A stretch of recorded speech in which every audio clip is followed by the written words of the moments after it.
gal khóa đón đi về dâu gắm lê ya lo kỳ tế bằng nghiền dâu vẫn tỏi tê du lê xa sung nôm na dòng ý hồng bát ba xin lại na xin tê mò hát lu chạm về đi tuổi lại mong nở tên xian mang xin thu to cal xoan về đi gửi thế khám thế tê sol băng hay xa nun khóa là tôi in qua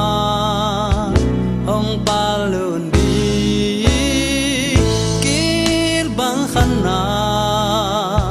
tô ba sông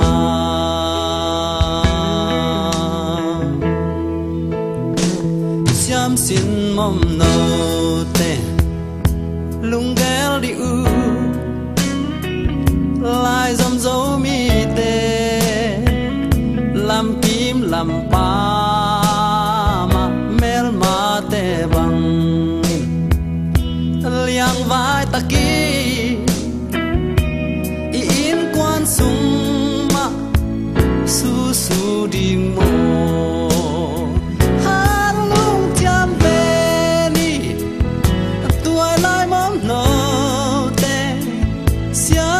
xin thu to cal xoan về ni gửi thế khám thế tê sol ba hết xa nữa khóa là tôi in qua hong pa lớn đi kín bằng khăn na tàu pa sung